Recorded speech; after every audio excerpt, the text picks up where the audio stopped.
Coming in at number 10 is Batman vs. Prometheus. This may be one of the silliest yet coldest Batman takedowns I have ever seen. In fact, down in the comments, I want you guys to let me know your favorite absolutely wacky Batman takedowns. But for now, let me explain this one. The first time Prometheus encounters the Justice League, and specifically Batman, he overcomes them all, just showing how much of a force to be reckoned with that he is. As for how he brought down Batman in hand-to-hand combat, the villain does what all villains do and gloats about how he did it. Using his helmet, he is able to program the skills of the 30 greatest martial arts masters in the world, including Batman himself, into his body and brain for his own use. Not one to be outdone like that though. When the time comes for the rematch, Batman cheats and forces Prometheus into using an older version of his helmet, but this version had been tampered with by Batman so that instead of the 30 greatest martial artists, Prometheus now has access to the physical abilities and skills of none other than Professor Stephen Hawking. Now, Batman could very easily punch the lights out of Prometheus, who is stuck with muscular neuron disease that renders him a drooling catatonic. God, it's almost offensive, but it's just so good and such a Batman thing to do, like outthinking his opponent like that.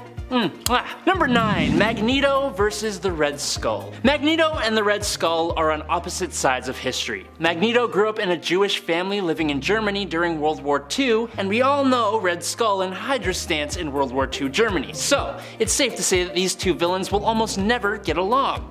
Right? In Acts of Vengeance from 1989, Magneto and Red Skull were actually temporarily united. But it's really important to note that Magneto was unsure whether this was the Red Skull that aided Germany in the slaughter of his people. So Magneto confronted him, and the Red Skull confirmed that he was indeed the original, which was a mistake. It didn't take much for Magneto, the master of magnetism, to overpower the Skull, but unlike what you might think, Magneto does not take his life. Instead, Magneto leaves the Skull isolated in a stripped-down fallout shelter 20 feet underground. He removed the ladder from the escape hatch, gave him 10 gallons of water, took out his homing transmitters, gave him no food and no light, just water, air, and his own depraved thoughts. Number 8. Peter Parker vs. Kingpin. If there's one thing you just don't do, it's messing with Aunt May. After Peter had revealed his identity to the world, his past villains were all coming back to get some more personal revenge. This put his family in danger, and despite his best attempts to protect them,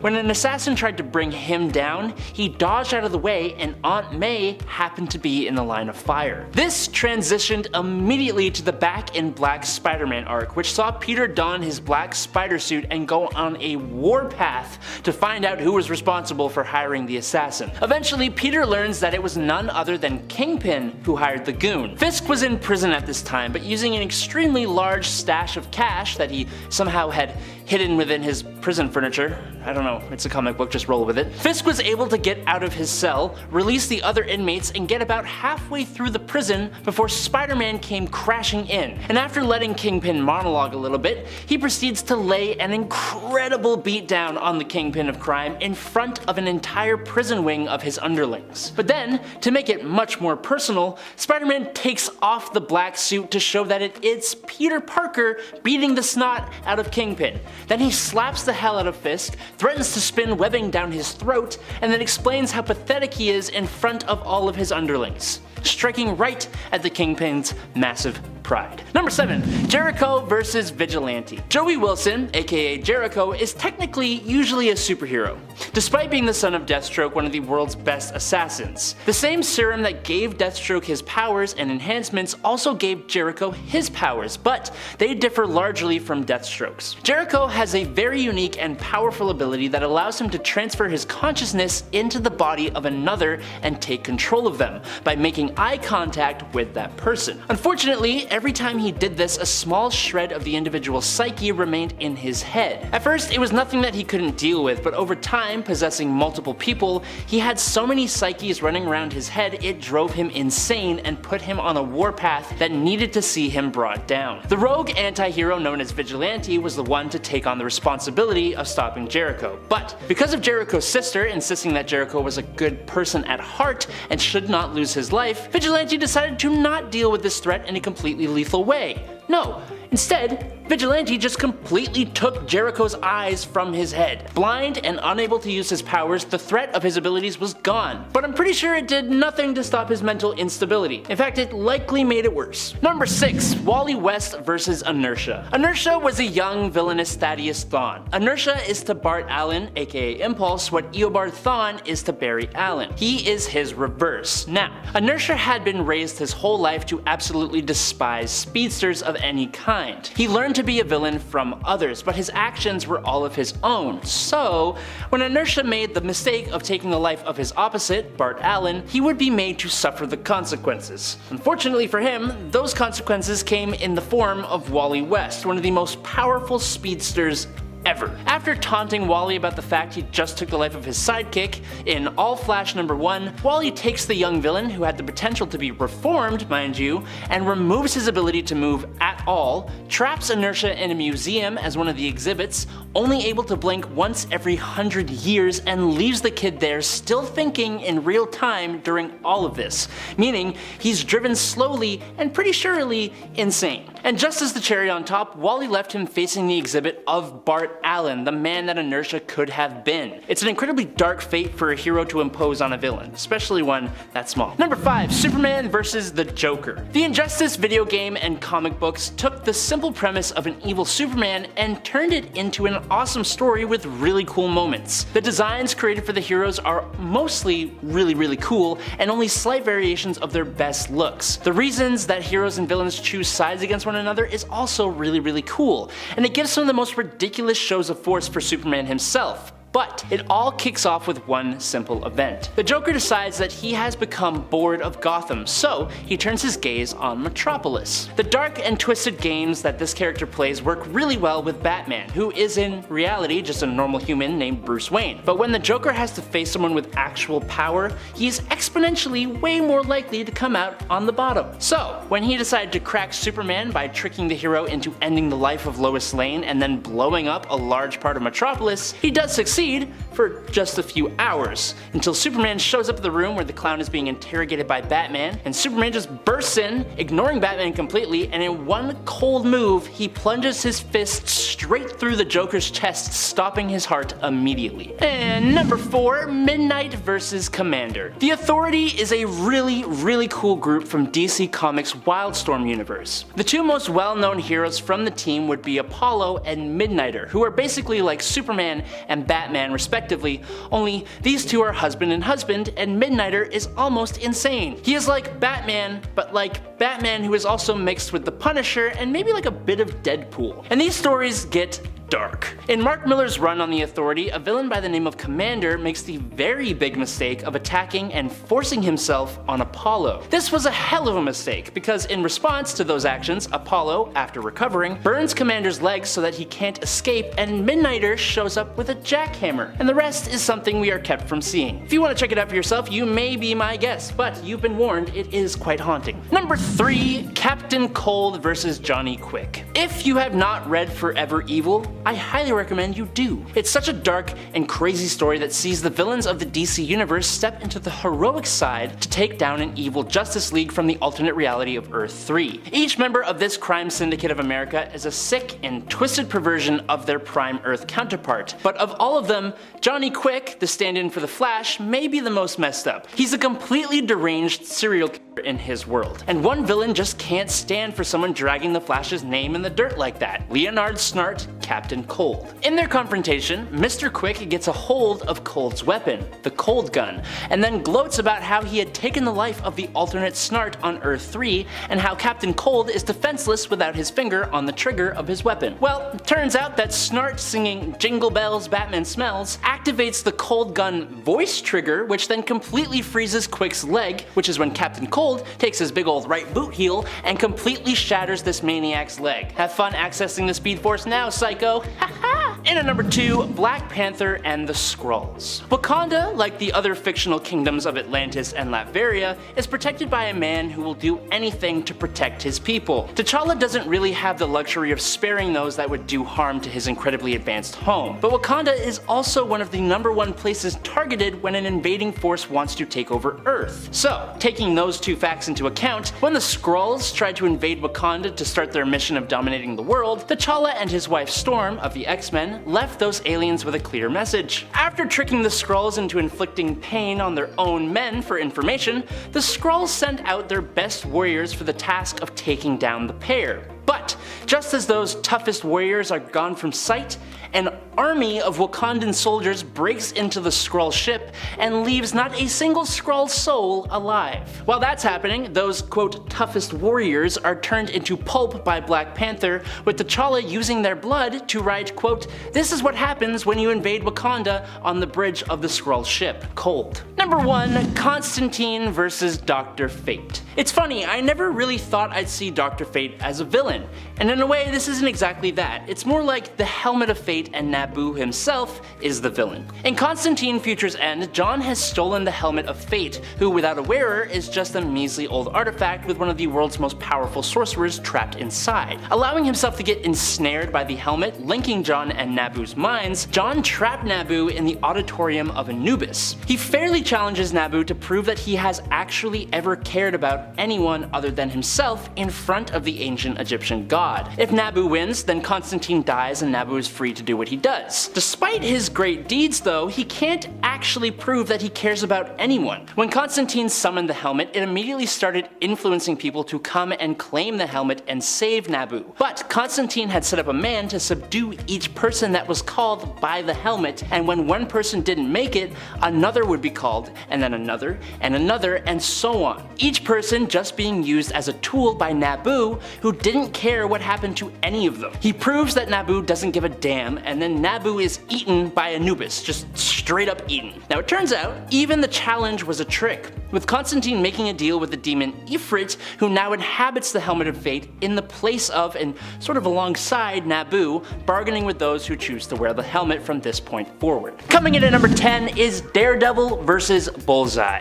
Imagine being the guy who continuously gets his butt handed to him by Daredevil, to the point that you've been saved and brought back to multiple times with enhancements, and he still leaves you stuck in an iron lung with the ability to do nothing but stare and talk very quietly. Imagine being that guy, and in another act of attempted vengeance, you mastermind a whole evil plan to get your revenge with your limited communication abilities, and then in Daredevil Volume 3, number 27, this red-suited man without fear unravels your plans and then makes sure the jar that's keeping you alive gets filled with a toxic chemical, leaving you completely blind.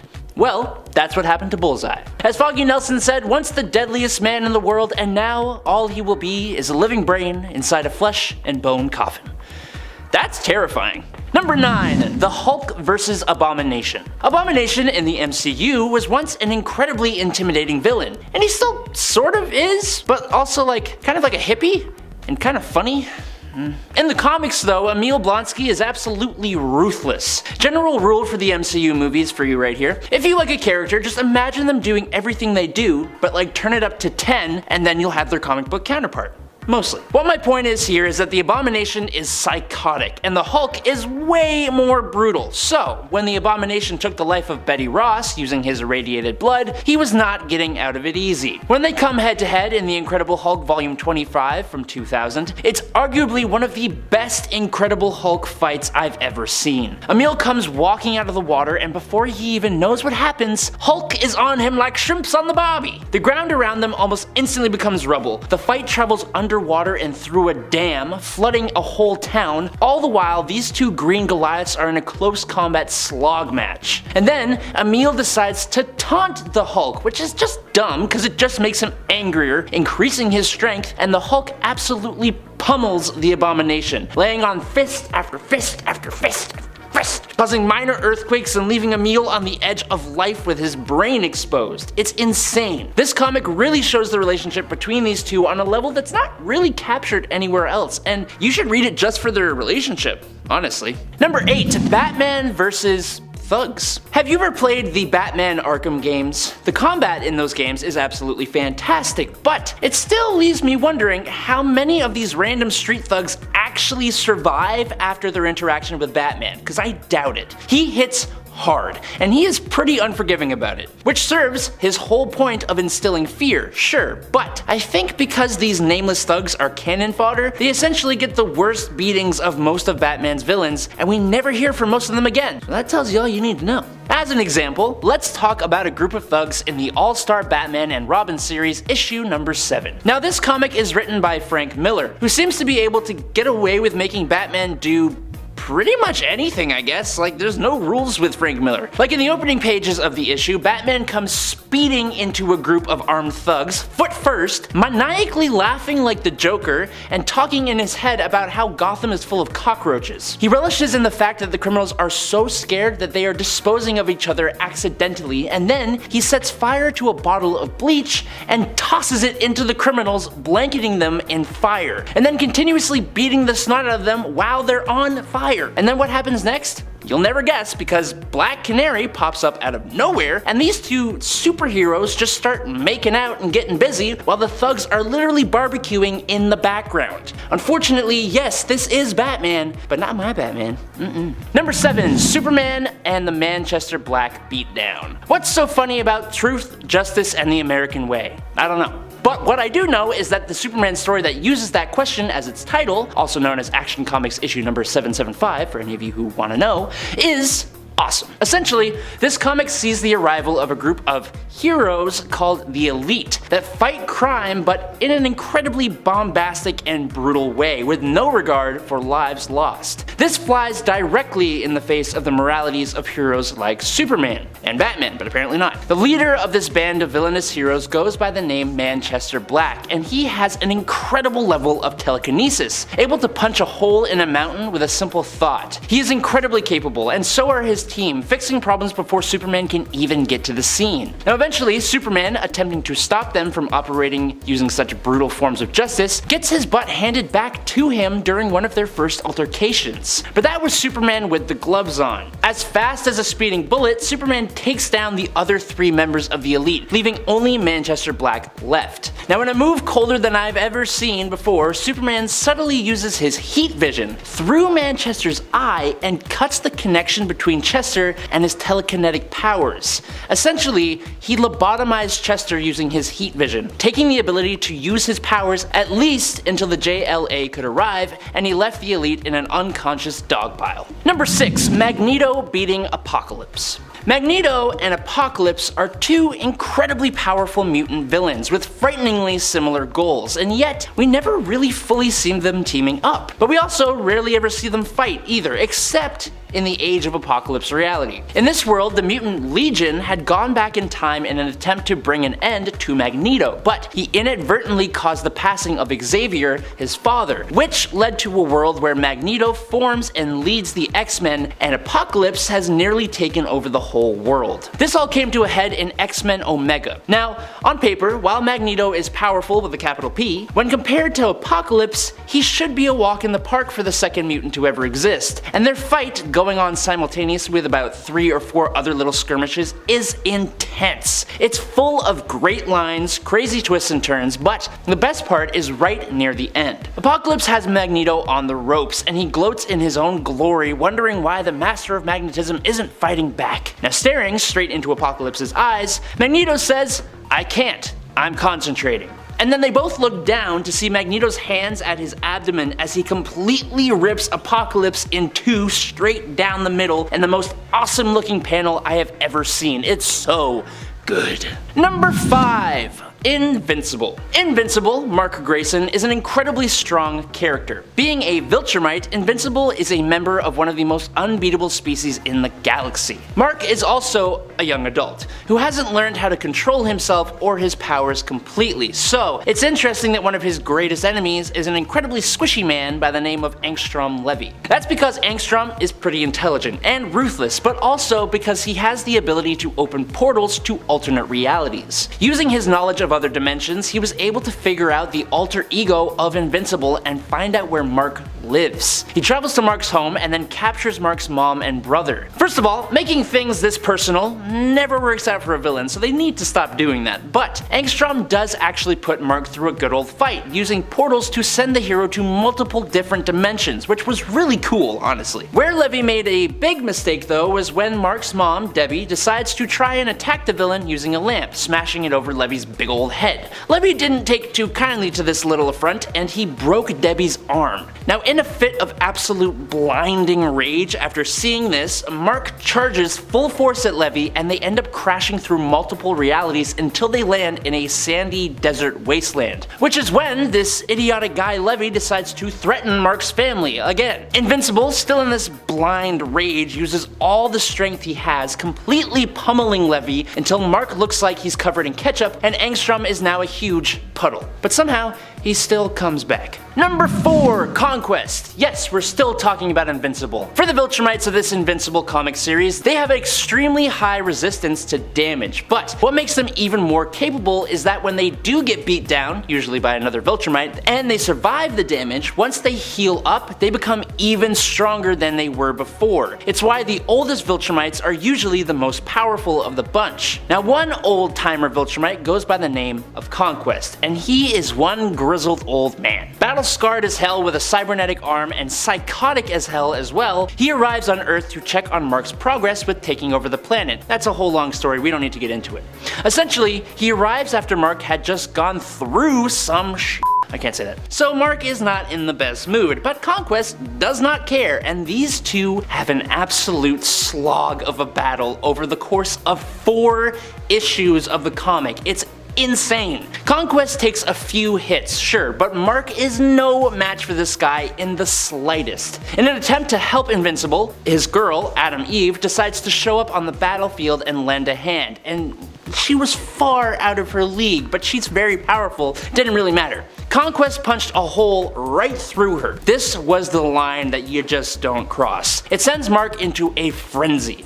The two Superman-like beings fly straight at one another, and Mark punches straight through Conquest's cybernetic arm, breaking his own arm in the process. He uses his unbroken hand to clock the old man in the face, he bites a massive chunk out of the guy's shoulder, Adam Eve revives herself out of nowhere, lends a helpful blast, and then when Conquest breaks Mark's other hand, this guy uses his head and headbutts Conquest over and over and over again. It was like 15 hits until what was once his head is now a stomped on can of crushed tomatoes. I don't know if we can even show this one, but it's just insane. Number 3, Squirrel Girl versus Dr. Doom. Look, we're talking comic books here, okay? Just keep that in mind. In Marvel's Superheroes number 8 from 1992, in one corner, we've got the full, untested, unbridled powerhouse of Squirrel Girl. And then, in the other corner, we have the Fantastic Four's top enemy, the ruler of Latveria, the man who has wielded the power of the Beyonder, constantly blends incredible technology with powerful magic and artifacts, fueled by his massive, deserved ego. It's the one and only Dr. Victor Von Doom. Who's the winner? Obviously, it's Squirrel Girl, what the hell? Summoning a monstrous horde of squirrels that completely swarm Doom as he cries out, "My much vaunted technology decimated by these gnawing rodents." And he escapes through a trap door, diving into a river and leaving behind his mask, which Squirrel Girl takes as a trophy. Of all the defeats on this list, this one is definitely brutal. Completely tore that man's pride straight from him and sent him running and screaming with a whole cacophony of squirrels. Damn. That was kinda fun.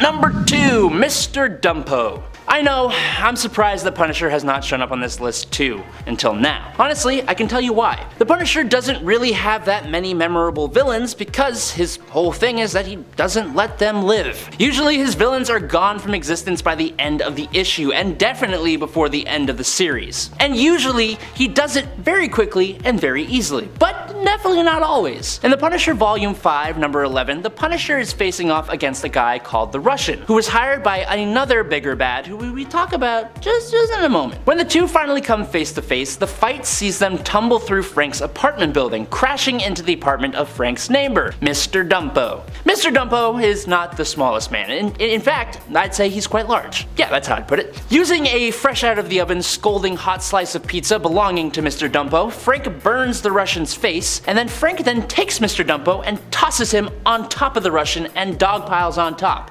suffocating the Russian to his demise. Could you imagine going out like that? Just take a moment and think about it.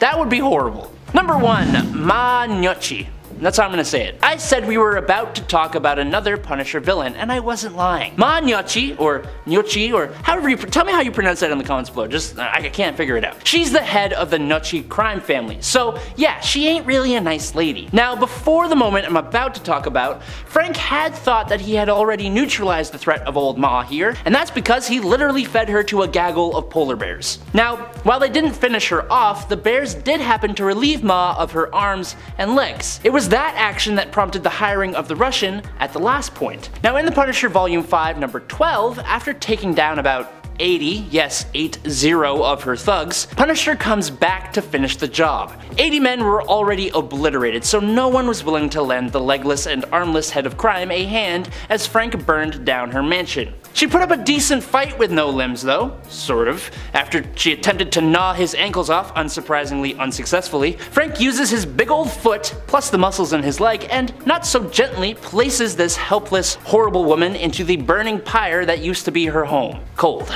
Or hot, actually, cause fire. Number 10. Blockbuster. Just like the video rental store that lives far off in a warm place in some of our memories, the villain of the same name, Blockbuster, met a very swift and some could say unjust end. Blockbuster may be a relatively unknown villain to some, and that may be due to the fact that he was primarily a Nightwing villain operating in Bloodhaven. In a tragic series of events, Blockbuster's mother passed away, and Blockbuster blamed this on Nightwing. He set out on a campaign to ruin the hero's life, attempting to take away anything and anyone that mattered to Dick Grayson instead of trying to hurt Nightwing himself. When Nightwing was at his absolute lowest in Nightwing 1996 number 93 from 2004, after a slog of a fight that moved out onto a fire escape, Nightwing had Blockbuster on the ropes when the new vigilante, Tarantula, showed up ready to bring Blockbuster to an end. Now, in a move I just did not see coming, Nightwing leaves his morals at the door, realizing Blockbuster will never stop, and he steps aside to allow Tarantula to end the villain's life. He then went and freaked the hell out while Tarantula started to seduce him. It was really weird, but it happened. Number 9. Spider-Man vs. Firelord. I think it is a well-known fact that Spider-Man pulls his punches. It's part of the reason he is one of the best heroes, but I always forget how much he actually pulls those punches. For example, in The Amazing Spider-Man issue 270, a black-suited Spider-Man puts one hell of a beating on a former Herald of Galactus, Firelord. Previously, Firelord had been wandering the cosmos when he stopped in New York to enjoy the culture, I guess, only to be attacked by firemen and then kicked in the face by Spider-Man. Now, the Lord of Fire wants his revenge. After leading Firelord on a merry chase through office buildings, Grand Central Station, the subway system, into a construction zone, having a building demolished on top of the fiery villain, and then leading him to a gas station which explodes, Spider-Man, at his wit's end, musters all his effort and his spider sense to lay an incredible beatdown of speed, agility, and raw strength on Firelord, getting so lost in his bloodlust until Captain America and the Avengers show up to be like, dude, you got him.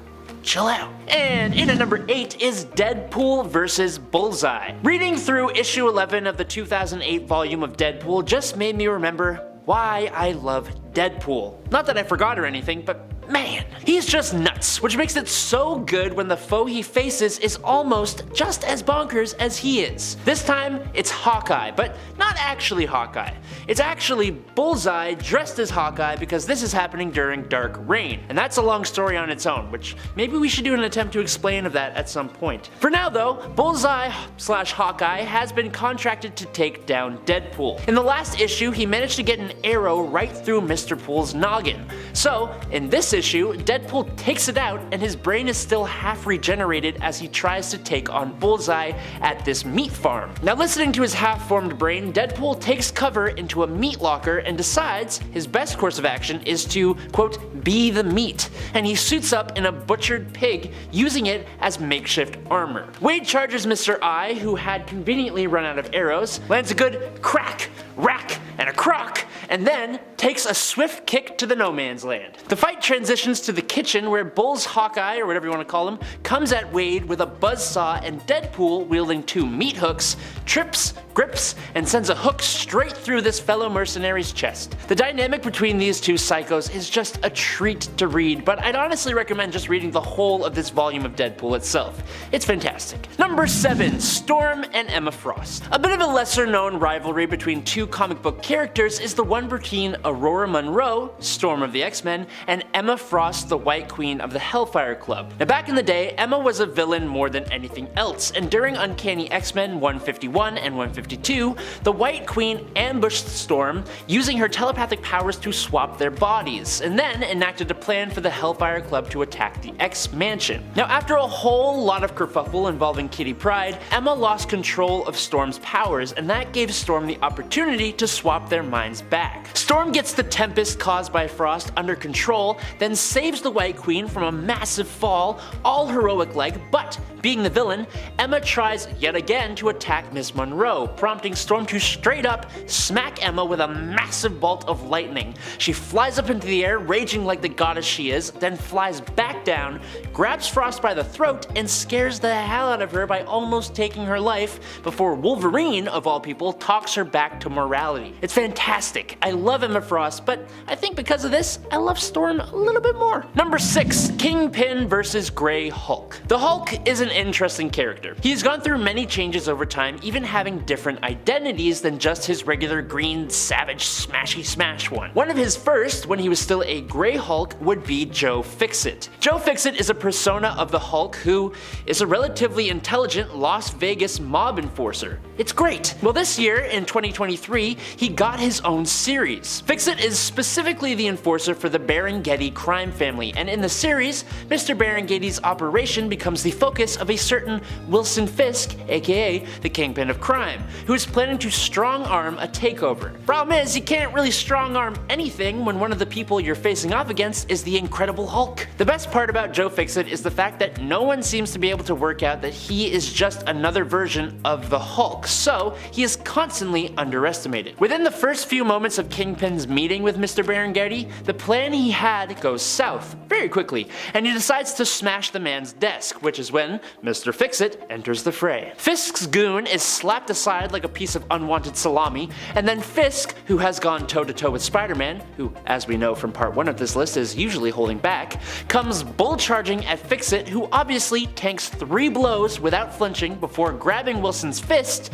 hoisting the massive villain over his head, and then throwing him through the floor into the casino, and then picking him up and slamming him down into the floor again, and then holding his arm hostage until Fisk says that the meeting is over in English, then French, then Pig Latin. Priceless. And at number 5 is Batman vs. the Hyper Clan. This point is eerily similar to the Manchester Black vs. Superman point on part 2 of Brutal Villain Defeats. In 1997's JLA, helmed by Grant Morrison, a team of superheroes shows up on Earth and begins fixing problems and completely eradicating supervillains, gaining popularity with the people that rivals the Justice League. The difference here is that this team of superheroes are actually white Martians. Unsurprisingly, the first of the Justice League to find this out was Batman himself, who managed to evade being captured unlike the rest of the League. Sneaking into the Hyperclan's base, he managed to lure one of their members, a mortal, who he strung up with a little Batarang-held sign that read, "I know your secret." When 3 other members of the Hyperclan showed up, Batman brought them down with a single match and a circle of gasoline, turning their one weakness to fire into his greatest ally, because he's Batman. Number 4. Darkseid. Darkseid is not a character you mess with. He's incredibly powerful with an insanely capable mind, and the ability to practically never pass away. Sure, we could talk about his defeat at the hands of Batman, but that's kinda boring. Batman's a regular guy, sure, but he's also Batman. Batman. What we want to talk about is Volume 3, Issue number 2 and 3 of this comic called Superpowers. This comic was made to go along with the toy line, so we already should slightly suspend our knowledge of what various heroes and villains are actually capable of for right now. Now in the story, Darkseid's Omega effect had been dwindled to almost nothing thanks to Mr. Miracle, Tyr, and Mr. Freeze. After being betrayed by his people, he winds up teleporting to Earth with the last of his energy. Now, covered in a cloak, Darkseid is forced to rob a store just to find more clothes and remain unnoticed. But just after he does so, Darkseid is confronted by a pair of muggers in an alleyway. A pair of regular old human muggers who bully him, threaten him, and then knock him out cold with a chain just to rifle through his pockets and run off into the night. But the best part is how he looks up with a big Darkseid frown and goes, "Oh, surely my plight can sink no lower." You never see Darkseid like this, and certainly not in a fedora and a trench coat. Mwah. Number 3, Staro versus the Justice League. Despite how ridiculous the idea of a massive starfish-looking alien that can control minds is, Staro the Conqueror is still one of the Justice League's earliest and most dangerous foes. All the way back in the Brave and the Bold issue 28 from 1960 is our first ever introduction to Staro. Now this was before he used starfish facehuggers to control minds and instead would use a telepathic beam to control huge scores of people. When Staro did this to a town of people using one of his deputies, the Flash happened to take note of the fact that one kid, Snapper Carr, who was possibly the most annoying kid to grace the pages of comics, was immune to the effects of Staro's mental control. But it was a mystery as to why. It turns out that Snapper was covered in calcium oxide, aka lime, from when he was working on a lawn earlier in the day. Lime, used by oystermen to fight starfish off of their oysters, also happens to block the powers of Staro, curiously enough, and so Green Lantern grabs a bunch of barrels of the stuff from a nearby farm,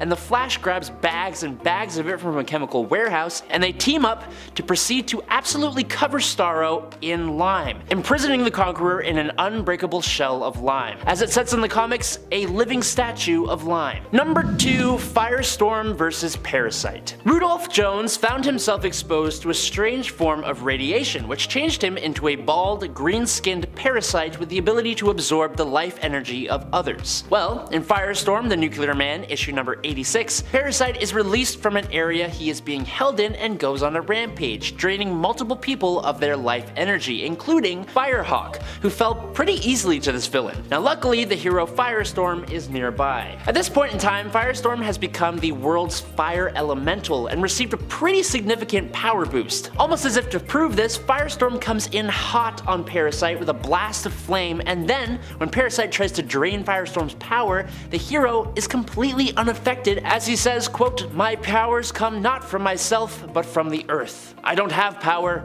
I am power." And in a last-ditch effort, Parasite decides to try and trade energy blasts with Firestorm. Now unfortunately for Parasite, it is nowhere near an equal fight. He uses up all of the energy he took from Firestorm, and then just trying to hold back Firestorm's blast, Parasite goes through his own reserved life energy until he is on the brink. Realizing he will lose, he begs Firestorm to stop, saying that Firestorm would bring the end for Parasite, to which Firestorm simply says, "That was my intention." Luckily for him, Parasite was saved by the allies of Firestorm who told him to stop, but this hero left Parasite emaciated from using up his own energy. And finally, and at number 1 is Joker versus the Red Skull. Now look, the Joker is a maniac, an absolutely insane criminal lunatic, but hey, he is an American criminal lunatic, goddamn.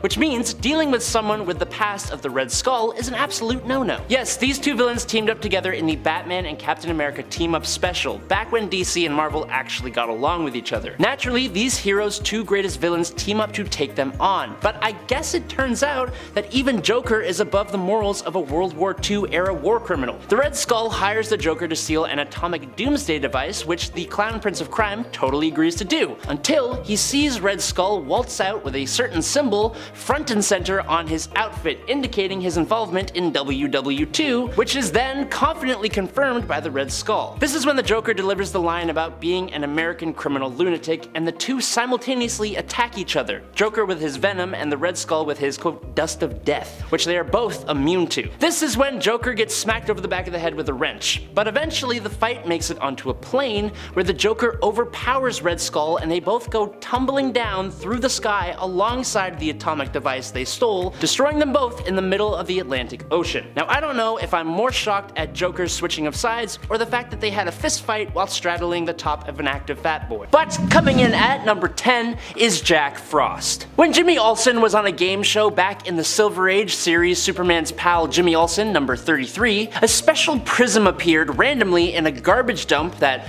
for some reason, turned the thoughts of the game show contestants into reality. Just go with it, it's a comic book, okay? So, when Jimmy answered a game show question with Jack Frost, that's exactly who appeared. Jack Frost, as a villain, threatened to plunge the world into a new ice age. Now I'm sure that's not at all what Jimmy had in mind, but luckily he is Superman's pal, so what was Superman's solution? Simple. He would just go fly into space and move the frickin' sun closer to the Earth. Not only is this an absolutely ridiculous feat, which is theoretically completely impossible, but it was incredibly embarrassing looking for Jack Frost, who had to run away from Superman, who was essentially chasing the freezing villain with the sun. Once Jack Frost had retreated into a deep, cold cave, Superman put the sun back where he got it so it didn't destroy the Earth. The bonkers part about this is that he did all this nonchalantly as if he was moving furniture. Number 9. Hank Henshaw. After Superman's infamous death at the hands of Doomsday and his not exactly surprising return to life, Superman had to clean up the messes made in his absence, including some imposter Supermen. One of which would be the cyborg Superman, Hank Henshaw, that took over the role of Superman in his place. This cyborg wasn't really doing a great job with his Supermaning, and I think most would agree that he was really tarnishing the name of Superman. Because he was. Hank ruined Soup's memorial, and more importantly, he had just blown up Coast City, taking the life of millions of people. Now, when Superman actually returns from the dead, he doesn't have his powers back just yet, so the conflict actually lasts a little while. But once Superman gets his powers back, you best believe he beats this sucker, and in one page no less. Hank is a cyborg, like I said, so Superman ends this guy by simply punching him straight through the chest and then using his super speed to shank him so fast his screws come loose and he just straight up falls apart. Superman shook this sucker to death. Number 8. The Marquee of Death. In 2009's Fantastic Four number 566, Dr. Victor Von Doom reveals to us and his people that he had learned almost everything he knows from one incredibly powerful reality warping villain called the Marquee of Death. With his master now on his way to see how Dr. Doom had fared as ruler over the Earth. Only when the Marquee shows up with his mysterious new apprentice, he was less than happy with the progress Doom had made on Earth, and to punish his old apprentice, he attacks. The Marquee completely warped reality, making Doom think he had actually won the fight, and then snatched the victory away, set him on fire, turned his heart to stone and his blood to acid, and then sent him back in time to the Pliocene age to be eaten by megalodons. Do you realize how insane that sentence is on its own? That should be the point right there. But over the course of the rest of the story, the Marquee goes on to fight the Fantastic Four, almost beating them. But he is brought to a point of nearly being beaten, which is when, out of nowhere, his apprentice, the new one, shows up and slaps and destroys this reality warping villain, but not before revealing that he is actually Dr. Doom himself. Apparently, Dr. Doom survived being eaten by megalodons and being turned to stone and his blood to acid, gained enough power and dark magic to completely change his form, became the Marquee's new apprentice, even defeating Uatu the Watcher so he wouldn't be discovered, and he did all of that to hide in plain sight to get his revenge and finally defeat the Marquee of Death. If you guys are enjoying this list so far, make sure you check out the rest of the channel for parts 1 to 3 and maybe subscribe while you're there so you don't miss part 5 and all the rest of our comic book loving content. Thank you. In at number 7 is the Superman Revenge Squad. After discovering the planet of the Superman Revenge Squad, Superman wastes no time at all and charges at the planet with a full frontal assault armed with nothing but his abilities and a strange package attached to his chest. The Revenge Squad fires all their most dangerous, most powerful weapons at Superman, firing everything they think will take out the Man of Steel. They all impact on Kal-El, and the villains think they've won. For a moment. But when the dust settled, they didn't even leave a scratch. Instead, the package on Superman's chest detonated, encircling the whole planet in a layer of mist. Now, Superman then yells down to the villains from the heavens, explaining if any of them pass through the mist leaving the planet, they will suffer total amnesia, forgetting any hatred they have for Superman. They can remain trapped on their base, being angry and upset, or they can rejoin the cosmos devoid of all grudges. Either way, he doubts he will ever see them again, and then he just flies on back home. And in at number 6, Simon. Simon Jones is a villain of the Teen Titans who has vast telekinesis and telepathic powers, and he is also the leader of the Fearsome Five. All of that, but he basically just calls himself Simon. But cool because there's a P in front of it, so we know that he is a psychic dude, I guess. Cool. In Salvation Run number 2, Simon is among the new Injustice League when a bunch of villains, including them, get exiled to an alien world. Simon, who is standing among some pretty big name villains, attempts to convince his fellow supervillains that escape is impossible, and so he then proceeds to lay down plans for beginning a new civilization, involving all the female villains getting pregnant and giving birth as soon and as frequently as possible. But luckily, the Joker is also here, and he doesn't seem to be a fan. Joker very abruptly interrupts Simon, tossing a rock that hits the guy square in the noggin, and then running up and smashing Simon over the head repeatedly with a rock, assuming control. Number 5, Captain Boomerang. This brutal defeat is so quick and so abrupt, there isn't even much I can really say about it other than you should never put a captain up against a general. In 2016 Suicide Squad, in literally the second issue, Task Force X are sent on a mission to Russia to retrieve or destroy an unknown device. Well, turns out that the device is actually a portal to the Phantom Zone. Rather than leave it be, which would probably have been smart, Captain Boomerang approaches the portal and is almost instantly incinerated down to his ankles by none other than General Zod, using his heat vision. I doubt the Boomerang guy would have been able to help much in the squad's fight against Zod, and honestly it's a miracle any of them survived at all, but I never expected this to happen so abruptly and to one of the main members of the squad. And in at number 4 is Mr. Mixel Pik. The villain known as Mr. Mixel Pik is both incredibly powerful, but he also doesn't really do anything that bad. He's usually just a big old nuisance. In Superman Whatever Happened to the Man of Tomorrow, a whole bunch of Superman's villains all make their play on the Man of Steel, and when their threat is ended, Superman is still left wondering why the heck this is all happening, when he realizes the only villain that wasn't among them was the fifth dimensional imp himself, which is when he finally reveals himself. He goes on about how, being completely immortal, he gets really bored.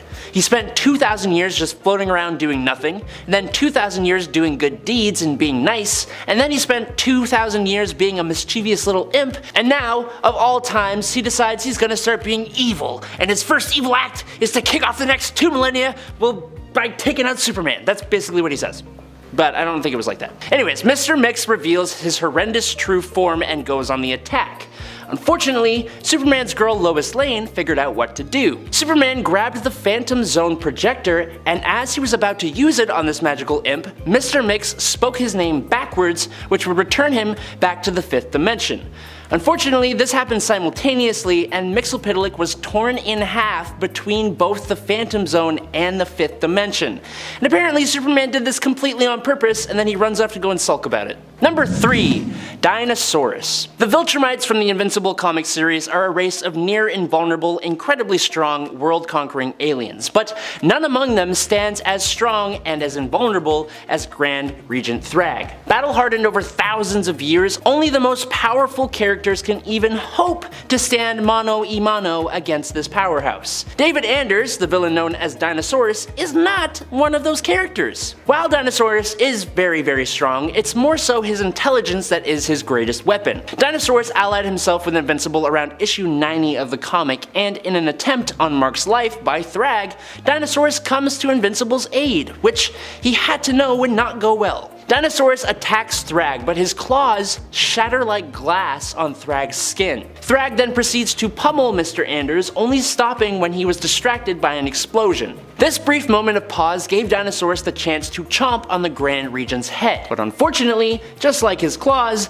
Dino's teeth also completely shatter, not even leaving a scratch on Thrag, which gives Thrag the chance to first mock the guy, but then break his jaw and leave him to think about his mistake. And in at number 2 is Vulcan. In recent years, the red planet that was formerly known to us as Mars has become home to a group of mutants known as the Iraqi, who renamed the planet to Arakko. These mutants differ from the Krakoan mutants we know by years and years of a constant battle for survival. Because of that, the Iraqi are a warlike people. They despise weakness and take on almost any challenge as a means of strengthening themselves. Because of this, duels and challenges are a key part of Iraqi society. Now, the Iraqi are ruled by a group called the Great Ring of Arakko, which is made up of almost completely Omega level mutants. One of those mutants is an incredibly disliked guy by the name of Tarn the Uncaring. Now another Omega level mutant who is also pretty unliked by a lot of people is a guy by the name of Gabriel Summers, aka Vulcan, who wields massive energy manipulation abilities, which he can use to take away mutant powers. The problem is, Tarn's ability is also to take away mutant powers. As part of a big convoluted plan, Vulcan challenged Tarn for his seat on the Great Ring of Arakko, which all comes to a head in X-Men Red issue 3 from 2022. Just as the fight begins, both mutants simultaneously negate each other's powers, turning their fight into a straight up physical altercation. At first, Vulcan gets in a few good hits.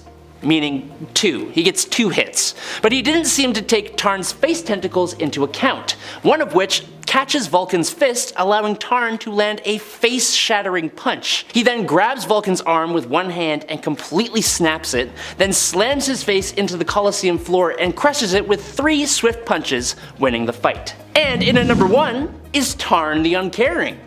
Ooh, surprise! You thought that was the end of the story. Well, nope. Right after Tarn has turned Vulcan into a floor decoration, he celebrates his win, exclaiming that he is unkillable and asking who will challenge him now. And to his surprise, someone answers. You see, another powerful mutant who is also hanging out on Arakko is none other than Magneto, who has been featured a few times in this series. Magneto comes floating into the Coliseum with his helmet and calls Tarn a stain on the planet, challenging the recently victorious mutant whose psychokinetic power-stealing abilities have now returned. But if you think that will put Magneto at a disadvantage, you are sorely mistaken. Iraqi combatants are allowed to use weapons outside of their powers, and like I said, Magneto had his helmet, which, if you are unaware, blocks mental powers. Before Tarn even finishes his sentence to accept the challenge, Magneto uses his metal controlling powers to slam his helmet onto Tarn's head, blocking his powers from being used, and then, in one swift move, he crushes the helmet and Tarn's head like a can of pop. It's so fast and so ruthless, and it's the most badass moment I have ever seen.